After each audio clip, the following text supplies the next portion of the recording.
Vamos a mirar, aunque sea un segundo, lo que ocurrió con la ley de presupuesto, porque contra todo pronóstico, al menos si uno se hubiese quedado con cómo comenzó la discusión, pensamos que esta ley corría el riesgo de no ser aprobada y sorpresivamente fue aprobada antes de que se terminara el plazo que vencía este sábado en la noche. O sea, se aprobó el miércoles en la noche, jueves, viernes y sábado, 3 días antes de que terminara el plazo. Lo interesante aquí es que si bien hubo cambio y hubo ajustes, la estructura central del presupuesto se mantuvo intacta.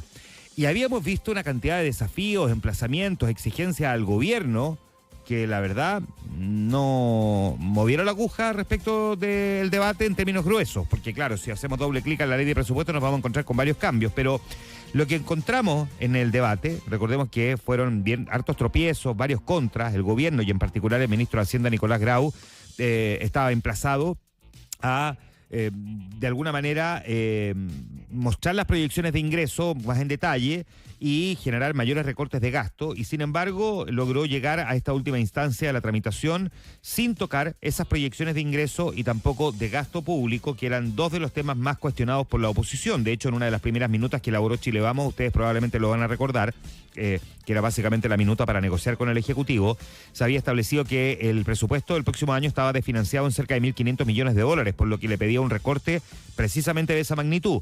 Y ese monto se descomponía en una sobreestimación de ingresos por 1.000 millones, o sea que el Estado, o el gobierno en este caso, estaba calculando que iba a tener más ingresos de los que realmente, según la oposición, iba a obtener el próximo año, en cerca de 1.000 millones, y había una subestimación de gastos. Es decir, que el gobierno estaba calculando que iba a gastar menos de lo que realmente iba a gastar en el presupuesto, del orden de los 500 millones de dólares. Pese a ese cálculo, las distintas mesas de trabajo que creó el gobierno, las cifras del presupuesto no variaron. La estrategia que aplicaron el Ministerio de Hacienda y la Dirección de Presupuesto, que depende del mismo ministerio, fue insistir que esta vez las proyecciones de ingresos estaban más ajustadas y que el gasto crecía poco, por lo que no había espacio para seguir recortando. Y finalmente el gobierno se terminó imponiendo. Es bien interesante. Ahora, uno podría pensar que pasada la primera vuelta, que es donde está el grueso de la discusión política, porque no solamente es presidencial, sino que parlamentaria, se descomprime un poco la presión, y probablemente algo de eso hubo, ¿no?, en este debate. Marca una clara diferencia con lo que pasó, de hecho, el año pasado, cuando al inicio del debate del presupuesto, era Mario Marcel en ese momento el ministro, recortó el gasto en unos 600 millones de dólares, en un hecho inédito durante la tramitación del presupuesto de la Nación. Nunca habíamos visto que en un debate se le terminara exigiendo al ministro que recortara el presupuesto, y lo hizo en cerca de 600 millones.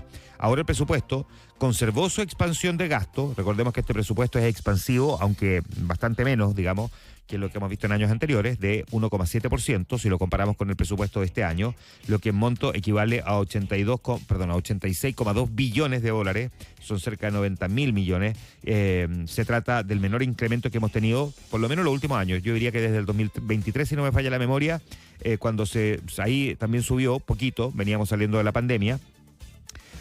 Y además, con el aumento promedio durante todo el actual gobierno, está en torno al 2,1%. Es decir, si miramos los 4 presupuestos que este gobierno ha tramitado, con esta cifra deberíamos tener un déficit fiscal estructural del 1,1% del Producto Interno Bruto el próximo año. Qué bonito era cuando teníamos superávit estructural, ¿no? La regla impuesta por el gobierno de Ricardo Lagos, que en algunos años, lamentablemente no fueron muchos, pero nos permitieron ahorrar lo suficiente, nos permitía tener un ingreso que guardábamos.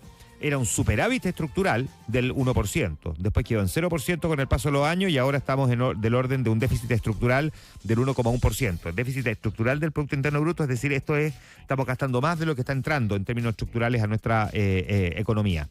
Hay varias partidas, no voy a entrar en el detalle, pero sí algunas que van a ser bien simbólicas y seguramente van a generar, no sé si mucho ruido, pero alguna discusión por ahí se va a encontrar en los diarios o en programas de debate o de conversación, porque, por ejemplo, hubo algunos programas como el programa de identidad de género y también la Fundación Salvador Allende, que se quedaron sin recursos, y eso sin duda va a generar ruido en la siguiente discusión legislativa. Algunos van a intentar, presupuestaria, reponerla, puede ser, pero hay que ver también qué es lo que vaya a pasar cuando tengamos segunda vuelta y a quién le va a tocar enviar ese presupuesto de la Nación el próximo año.